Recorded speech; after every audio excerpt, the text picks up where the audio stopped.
चलिए बात करेंगे कल की, यानी 11 अप्रैल। कल लोकसभा इंतखाबात के पहले मरहले के तहत 20 रियासतों की 91 पार्लिमानी सीटों पर वोट डाले जाएंगे। पहले मरहले में आंध्र प्रदेश, अरुणाचल प्रदेश, मेघालय, उत्तराखंड, मिजोरम, नागालैंड, सिक्किम और तेलंगाना की तमाम पार्लिमानी सीटों के लिए वोट डाले जाएंगे। इसके अलावा यूपी की 8, बिहार की 4, आसाम की 5 और महाराष्ट्र की 7, उड़ीसा की 4, मगरबी बंगाल की 2 सीटों के लिए भी पोलिंग होना है।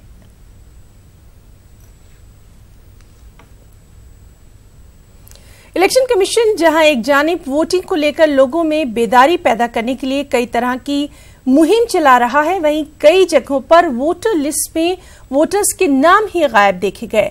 हद तो तब हो गई जब वोटर लिस्ट से साबिक चीफ इलेक्शन कमिश्नर का ही नाम गायब निकला। गाजियाबाद के कौशाम्बी में जीवीजी कृष्णमूर्ति 27 बरसों से रहते हैं। कौशाम्बी में तकरीबन 60% लोगों के नाम भी फहरिस्त में नहीं है और ऐसे में गाजियाबाद इंतजामिया की बड़ी चूक, बड़ी लापरवाही सामने आ रही है। 20 साल से रह रहे हैं, जब जानकारी में आया है, लेकिन एक चुनाव आयोग का वोट नहीं है तो ये प्रशासन की एक तरह से नाकामी है। जो भी संबंधित अधिकारी हैं जांच करके उन पे कार्रवाई होनी चाहिए ताकि आगे से ऐसा कोई गलती ना हो। लेकिन मेरा एक और मानना और भी इस विषय में, जिसकी वोट है वो भी कम से कम तो जागरूक हो, जाके देखें। बिल आते भी हैं समय समय पे, जनता भी जागरूक नहीं है, जनता की भी कमी है, लेकिन फिर भी अधिकारियों की ये जिम्मेदारी बनती है कि सभी वो लोगों की वोट होनी चाहिए। बेंगलुरु के चंद सामाजिक कारकुनों ने कांग्रेस के senior leader R Roshan Baig और केजे जॉर्ज के सिलसिले में सख्त नाराजगी का इजहार किया है। इनका कहना है कि एमएलए जॉर्ज और आर रोशन बेग कांग्रेस के उम्मीदवार रिजवान अरशद की जीत के लिए खुलकर काम नहीं कर रहे। हमारी खास रिपोर्ट। बेंगलुरु में सद्भावना तंजीम के तहत सामाजिक कारकुनों, कांग्रेस के मकामी लीडरों का इजलास मुनाकिद हुआ। इस इजलास में चंद समाजी कारकुनों ने कांग्रेस के सीनियर लीडर केजे जॉर्ज और रोशन बेग के मुतालिक शदीद नाराजगी का इजहार किया। जब स्टेज पर ही चंद अफराद खुले आम अपनी नाराजगी जाहिर करने लगे तो नाज़िम इजलास को माइक छीनना पड़ा। जो बयान पेपर में देखो, ये हमारे बड़े लीडर, मुसलमान की कौम नाराज है, क्या कर कोई पूछो मुसलमान की कौम नाराज है से क्या? इन समाजी कारकुनों का कहना है कि केजे जॉर्ज और रोशन बेग नौजवान लीडर रिजवान अरशद की जीत के लिए खुलकर काम नहीं कर रहे हैं। केजे जॉर्ज साहब अगर सही नुमाइंदगी कर जो भी हैं, जो क्रिश्चियन हजरात हैं, ईसाई हजरात हैं और जो दूसरे हजरात हैं, उनको जमा करके एक मीटिंग करके है या का और मार लिलवा उन्हों करे नहीं क्या, तुम ना जिताने मुझे जिताने, तुम भी करो इनके लिए, ये होना है। हमें नाराजगी है। हकीकत में चाहे केजे जॉर्ज रहो या श्रीनिवास मूर्ति रहो या रोशन बेग रहो या दूसरे रहो या तीसरे रहो, जो अकाबिरन है उन सबसे नाराजगी है। अब इनकी जिम्मेदारी ये बनती है कि यंग जनरेशन का सपोर्ट करें, अपने एक्सपीरियंस को सामने रखकर यंग जनरेशन से काम ले। अब रिजवान अरशद साहब को चुना गया है, इस तरफ कृष्णा बैरागढ़ साहब को चुना गया है। अब इनको जब नॉमिनेशन दी गई है तो बड़े लीडरों की जिम्मेदारी बनती है कि इनको साथ लेकर हमारे स्टेट के फायदे के लिए क्या काम करना चाहिए, इस पर वो नीचे वाले एमएलए को जोर दें। इजलास में मकामी रुकन असेंबली अखंड श्रीनिवास मूर्ति ने कहा कि बेंगलुरु सेंट्रल के कांग्रेस उम्मीदवार रिजवान अरशद और बेंगलुरु नॉर्थ के कांग्रेस उम्मीदवार कृष्णा बैरागढ़ नौजवान लीडर हैं। आवाम की मौसर नुमाइंदगी के लिए इन्हें मुंतखब करना जरूरी है। इस मौके पर आजाद उम्मीदवार प्रकाश राज को तनकीद का निशाना बनाया गया। हिंदू फिरका परस्त है नहीं, उसमें 70% जो है वो सेकुलर है और भाईचारगी का उनके अंदर मादा है और वो हमसे एक प्लेटफॉर्म पर हम बैठते हैं, बातचीत होती है हमारी, और वो भी चाहते हैं कि हमारा मुल्क हिंदू मुसलमान सिख ईसाई सब मिलकर रहें। कांग्रेस के उम्मीदवार रिजवान अरशद की जीत के लिए केजे जॉर्ज, रोशन बेग और कांग्रेस के दीगर एमएलएज की भरपूर तायीद जरूरी है, लेकिन समाजी कारकुनों का कहना है कि ये दोनों लीडरान अपनी जिम्मेदारी बखूबी अदा नहीं कर रहे हैं। न्यूज़ 18 उर्दू के लिए बेंगलुरु से रऊफ अहमद हलूर की रिपोर्ट। चुनाव के माहौल में मुद्दे और मसाइल सुर्खियों में रहते ही हैं, लेकिन यूपी की अगर बात करें तो यहां इस बार चुनाव में मुस्लिम मसाइल सिरे से ही गायब दिखाई दे रहे हैं। आखिर ऐसा क्यों हुआ, ये हम आपको दिखाते हैं इस रिपोर्ट में।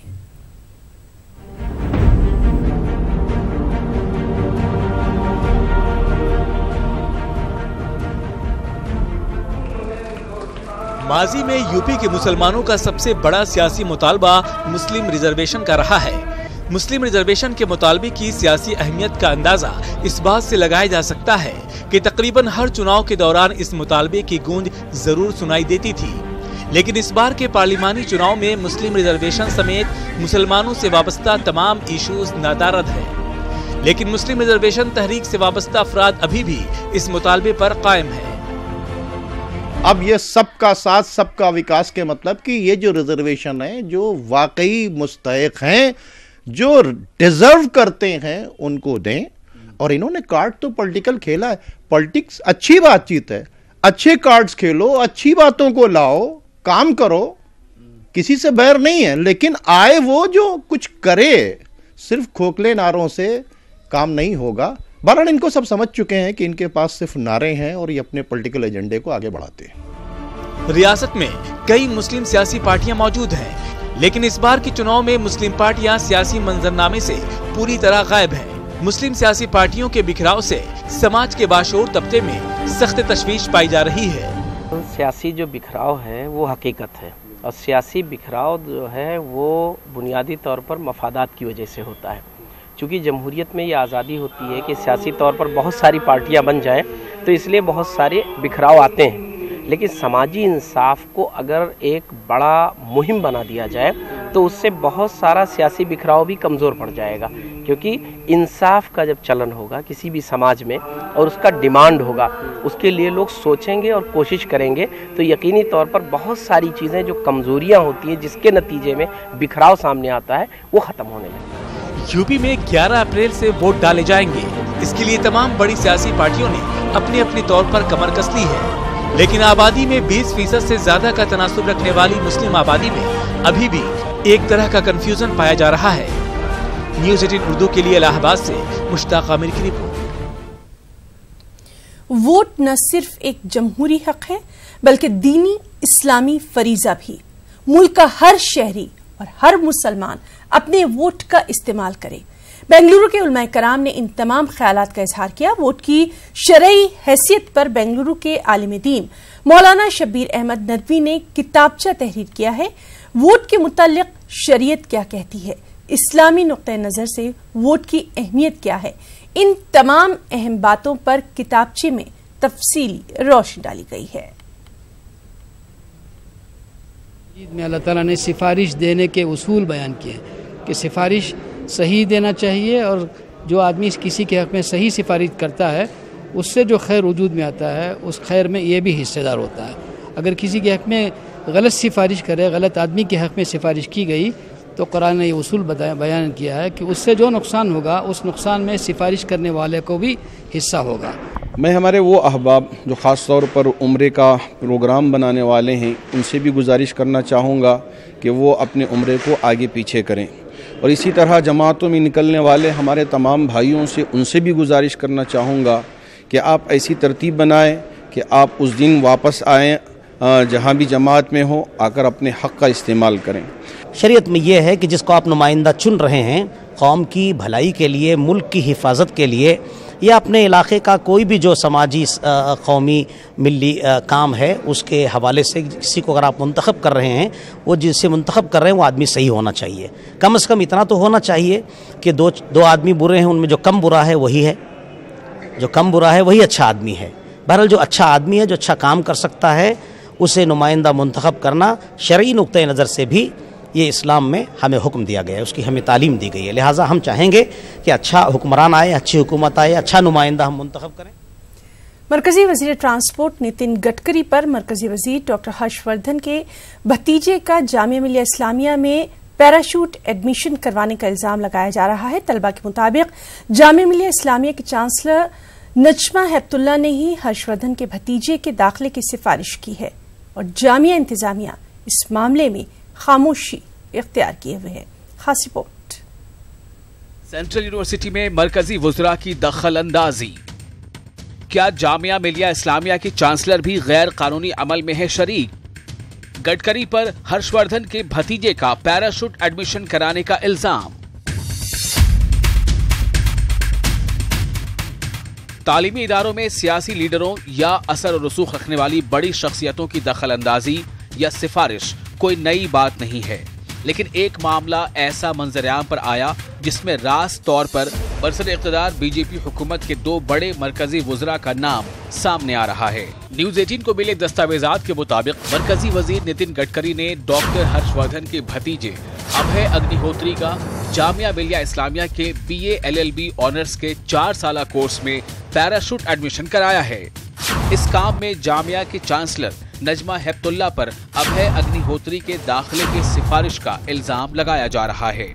यूनिवर्सिटी के फ्री एडमिशन गाइडलाइंस के ऑर्डिनेंस के मुताबिक किसी भी कोर्स में दाखिले के लिए तहरीरी टेस्ट और इंटरव्यू की बुनियाद पर ही दाखिला दिया जा सकता है, लेकिन अभय अग्निहोत्री के दाखिले के लिए इन तमाम जवाबित को ताक पर रखने का तलबा इल्जाम लगा रहे हैं।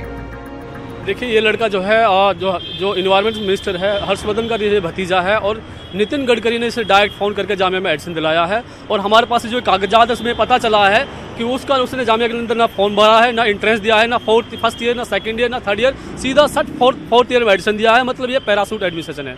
जिस तरह से भाजपा जो है CBI और जो है IB RBI जितने भी जो केंद्रीय संस्थाएं हैं उनका मिसयूज करिए, उसी तरह से जामिया को भी मिसयूज किया गया है। कहीं ना कहीं जामिया प्रशासन और जो भाजपा सरकार मिलकर जामिया को जो है रूल और रेगुलेशन को जो धज्जियां उड़ाई गई हैं, तो कहीं ना कहीं ये बिल्कुल एक धांधली का केस सामने आया है। इस मामले में अजीब बात यह है कि BA LLB ऑनर्स के तलबा का एनरोलमेंट नंबर 2015 का है, जबकि अभय अग्निहोत्री का एनरोलमेंट 2018 का है।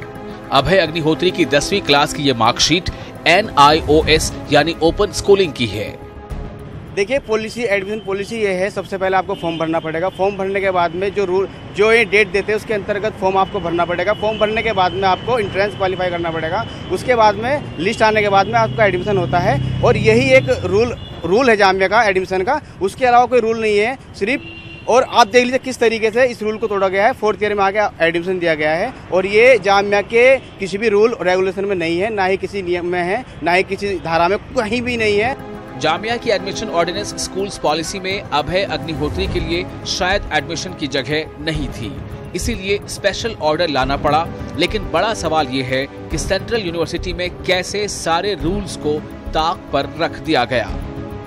इस पूरे मामले में जामिया एडमिनिस्ट्रेशन की तरफ से कोई जवाब नहीं आ रहा है। जामिया इंतजामिया पूरे तौर पर खामोश है। तो वहीं इस मामले में सबसे बड़ा सवाल ये है, क्या वाकई जामिया ने अपनी एडमिशन पॉलिसी किसी सिफारिश की बुनियाद पर तोड़ी है, और क्या जामिया की चांसलर नजमा हेप्तुल्ला ने एक ऐसी सिफारिश की है जो जामिया के एडमिशन पॉलिसी से मेल नहीं खाती। कैमरामैन हरीश के साथ खुर्रम शहजाद, न्यूज़ 18 दिल्ली। लखनऊ में मुकीम उर्दू अदीब, शायर और सहाफ़ियों का मानना है कि उत्तर प्रदेश उर्दू अकेडमी उर्दू और अहले उर्दू की फलाह को यकीनी बनाने में नाकाम रही है। नाराज मुहिब्बान उर्दू के मुताबिक अकेडमी के बजट की रकम फरोग उर्दू के कामों में लगाई ही नहीं जा रही, बल्कि कमीशन लेकर सेमिनार और मुशायरे को कारोबार बनाने वाले माफियाओं को तकसीम की जा रही है। लखनऊ से खास रिपोर्ट।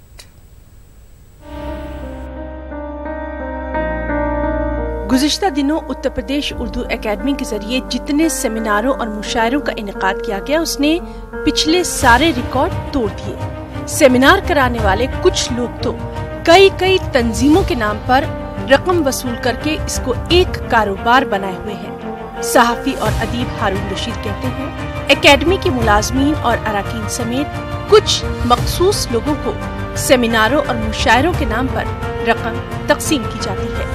उर्दू अकादमी असल में जिन मकासद के लिए तश्कील की गई थी, मौजूदा वक्त में उसमें से कोई भी मकसद पूरा नहीं हो रहा। सेमिनार होते हैं, मुशायरे होते हैं, जिन तंजीमों को दिया जाता है उन तंजीमों के बारे में कोई छान पटक नहीं होती, कोई जांच नहीं होती, उनके बारे में कोई पूछताछ नहीं होती। पैसा दे दिया जाता है, उसके बाद उसमें उस पैसे का 20% 30% भी खर्च नहीं होता। उल्टा सीधा अब तो सीए को कुछ सीए अगर मोहर लगा दे अपनी, वो पैसा पास हो जाता है 2 किस्तों में। एक खातून ने तो मुशायरे और सेमिनार के नाम पर कई तंजीमों के लेटर हेड पर रकम वसूल की और अदीबों को बनाम ज़ादिरा किराया तक नहीं दिया। 99% बेईमान और 1% ईमानदार। जो ईमानदार है वो अगर कुछ कहना चाहता है तो 99% उसे ये कह के डराते हैं कि नौकरी करना है कि नहीं करना है, और बाहर का आदमी अगर कुछ कहता है तो उसके ऊपर जो है दूसरी एजेंसियां हैं जो अपना रंग जमाने की कोशिश करती हैं सरकार के कहने पर। सेमिनार और मकालात के ज़रिए उर्दू ज़बान की को कोई फ़ायदा नहीं हो सकता है, ये अमली सतह के ऊपर कोई काम नहीं हो रहा है। उर्दू एकेडमी के ज़रिए जो कुछ भी हो रहा है फ़ंड का नाजायज़ इस्तेमाल हो रहा है। 15 शुरा को 500-500 रुपये दिए गए थे, उसमें मैं भी शरीक था, और जाहिर बात है हिसाब दाखिल किया गया होगा, उसमें डिनर भी लिखा होगा, लेकिन वो तो मुर्ग बिजाने का एक डिब्बा जो 40-50 में मिलता है वो शुरा को दे दिया गया, हका दिया गया। इन शिकायतों के बाद जब हमारी टीम ने एकेडमी का दौरा किया तो वहाँ चेयरपर्सन और सेक्रेटरी मौजूद ही नहीं थे। फोन पर बात करने से मालूम हुआ कि ये लोग अलालत के सबब ऑफिस नहीं आ सके हैं। दीगर मुलाजमीन कैमरे के सामने कुछ भी कहना नहीं चाहते, क्योंकि उन्हें सदाकत के इजहार की नहीं बल्कि नौकरी बचाए रखने की फिक्र है। न्यूज़ 18 उर्दू के लिए लखनऊ से तारिक कमर की रिपोर्ट। मजलिस-ए-इक़बाल और मध्य प्रदेश मुस्लिम वेलफेयर सोसाइटी के ज़ेर एहतमाम भोपाल में याद-ए-ताज के उन्वान से सेमिनार का इनेकाद किया गया। सेमिनार में उर्दू और हिंदी के अदीबों ने शिरकत की और मोहम्मद अली ताज को उर्दू शायरी का साहिब तर्ज शायर भी करार दिया।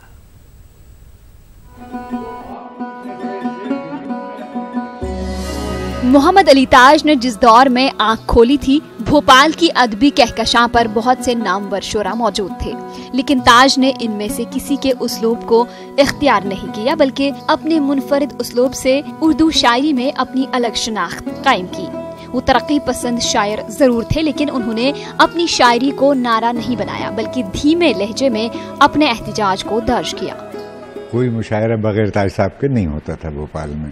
ताज साहब के एक अलग अंदाज़े बयान और उनका कलाम जो कि हमने बचपन में सुना है, इतनी ज़्यादा शऊर नहीं था, फिर भी हम लोग एंजॉय करते थे।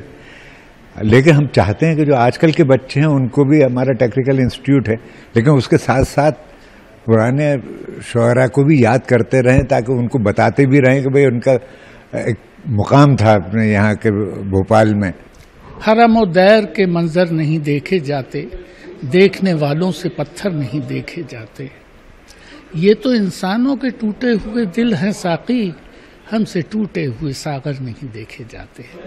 अब ये ऐसी बातें हैं जिससे उनका तारुफ अपने आप, उनके शेर खुद उनका तारुफ देते हैं। तो ताज भोपाली मोहम्मद अली ताज मेरी नज़र में वो ताजुल शोहरा थे। मजलिस-ए-इक़बाल और मुस्लिम वेलफेयर सोसाइटी के मुश्तरका बैनर तले मुंशी हुसैन खान टेक्निकल इंस्टीट्यूट में मुनक़िदा याद-ए-ताज सेमिनार में दानिश्वरों ने अपने मकाले पेश करते हुए कहा कि ताज खुश फिक्र और पुरगो शायर थे। वो उन्होंने बहुत ज्यादा नहीं कहा, यानी बहुत पुरगो तो वो थे, जूदगो बिल्कुल नहीं थे। उन्होंने जो यादगार छोड़ा है अपना कलाम, उसमें उनका ज़ख़ीरा कलाम बहुत ज़्यादा नहीं है, लेकिन जितना भी है और जैसा भी है वो इस कदर तो है कि वो याद रखे जाने के काबिल है, और उसकी वजह से वो अदब में, तारीख़ अदब उर्दू में वो हमेशा ज़िंदा रहेंगे। वो बहुत ही बारीक किस्म के भी थे, जैसे मतलब इनकलाब का वो समर्थन करते थे, ज़रा प्रगतिशील विचारों के थे, और लेकिन वो इसने इतनी सादगी के साथ चीज़ों को कहते थे समझाने के लिए, तुम्हें कुछ भी नहीं मालूम लोगो, फरिश्तों की तरह मासूम लोगो, अगर तेशा नहीं पत्थर उठा लो, रहोगे कब तक मजलूम लोगो।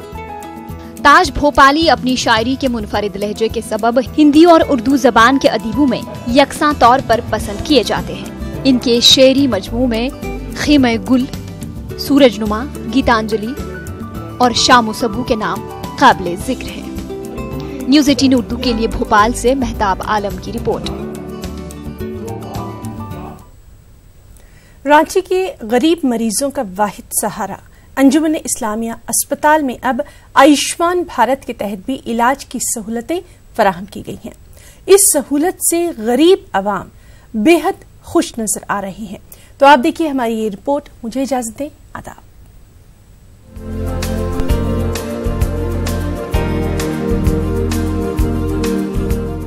अजीम मुजाहिद आज़ादी मौलाना अबुल कलाम आज़ाद के जरिए कायम करदा अंजुमन इस्लामिया के मातहत अंजुमन इस्लामिया अस्पताल गरीब मरीजों का बड़ा सहारा है।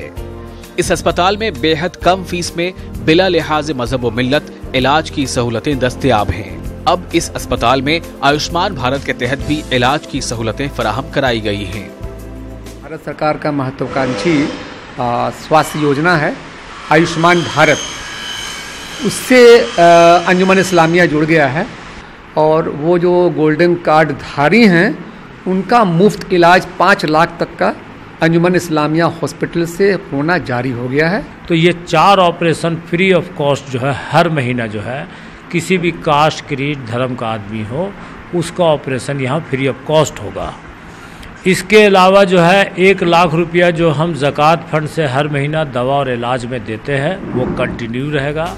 वाज़ेह रहे कि 60 बेड वाले इस अस्पताल में मुख्तलिफ समाजी तंजीमों के लोग अपना ताउन पेश करते हैं। साथ ही कई मुस्लिम और गैर मुस्लिम डॉक्टर भी कार खैर के तौर पर मरीजों के इलाज में अपना ताउन पेश करते हैं। गरीब मरीज अस्पताल इंतजामिया की इन सहूलतों से बेहद खुश है।